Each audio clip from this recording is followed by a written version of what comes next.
చూసారు కదండి, కర్రీ అయితే అయిపోయింది.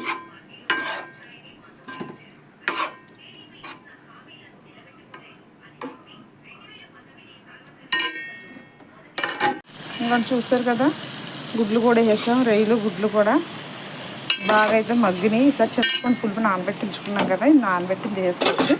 అలాగే రొయ్యలు గుడ్డు ఫ్రై కూడా ఆయిల్ అంతా పైకి వస్తుంది. ఇది కూడా సూపర్గా అయితే అయిపోయింది. ఇదైతే అయిపోయింది. దీనికి చింతపండు పులుపు అయితే వేసుకోవచ్చు. హాయ్ అండి, నేనైతే గుడ్లు రొయ్యలు ఫ్రై చేస్తున్నాను. ఒక పక్కనేమో గుడ్లు రొయ్యలు బెండకాయ పులుసు అనమాట. పక్కనేమో రొయ్యలు గుడ్డు ఫ్రై. చూసారా, అవి అర కేజీ అనమాట, 150 రూపాయలు. కేజీ 300 అంట. ఇది ఫ్రైకి.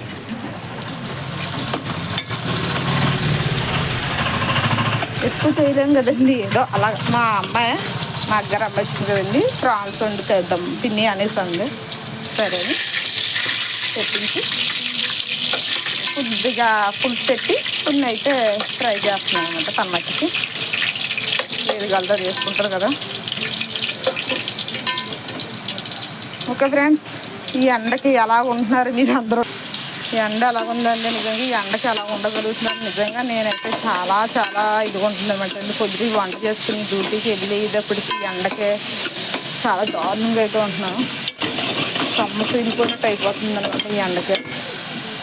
పొద్దుటే తిరుగుదామన్నా మళ్ళీ ఎన్ఎం గారు వచ్చిన తర్వాత మళ్ళీ తిరగాలనేసి ఎన్ఎం గారు వచ్చాక వెళ్తుంటే ఎక్కువ అవుతుంది. కానీ తప్పదు కదా, చెయ్యాలి. నిజంగానే పైనేమో పెంకుల మీద బరకం ఒకటి కదండి, ఆ బరకానికి దీనికి చాలా వీలైతే వచ్చేస్తుందండి. ఉండలేకపోతున్నాం. సంవత్సరం ఎండలు మరీ దారుణంగా ఉన్నాయి, కానీ తప్పదు. ఈ రొయ్యలు గుడ్డు ఫ్రై మటన్ ఇంకా గుడ్డు అది వేయలేదు, రొయ్యలు మగ్గనిస్తున్నాను. ఇది మామూలు గుడ్లు, ఉడకబెట్టిన గుడ్లు, బెండకాయ రొయ్యలు పులుసు అనమాట.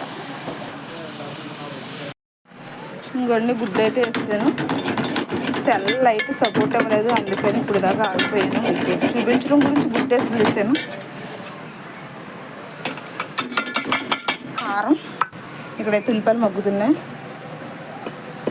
కొంచెం అల్లం వెల్లుల్లి పేస్ట్, లైట్గా సాల్ట్ అండి, మరీ ఎక్కువ లేదు.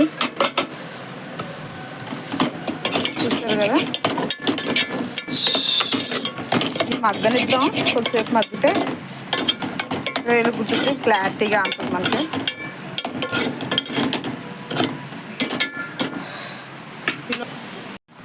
ఇదిగోండి బెండకాయ ఉల్లిపాయ మగ్గినాయి కదా, ప్రాన్స్ అయితే వేస్తాం గుడ్లని.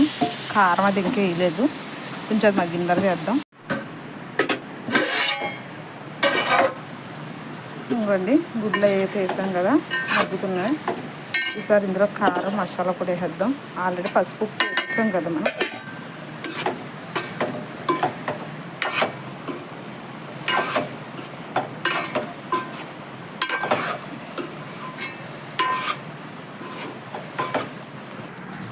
ప్రాన్స్ ఎలాగందో చూద్దాం. చూస్తారు కదా, ఆయిల్ బయటకు వచ్చేసి శుభ్రంగానే ఆయిల్ అంతా పైకి వచ్చేసి చూసారు కదా. ఇంకా చూస్తారు కదా, గుడ్లు కూడా వేసాం. రొయ్యలు గుడ్లు కూడా బాగా అయితే మగ్గినాయి. ఈసారి చింతపండు పులుపు నానబెట్టి ఉంచుకున్నాం కదా, ఇది నానబెట్టి వేసుకోవచ్చు. అలాగే రొయ్యలు గుడ్డు ఫ్రై కూడా ఆయిల్ అంతా పైకి వస్తుంది. ఇది కూడా సూపర్గా అయితే అయిపోయింది.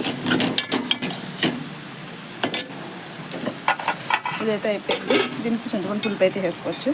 చూసారా, చింతపండు పులుపు కూడా వేసాను. ఈసారి కర్రీ మగ్గనీయడమే మనం.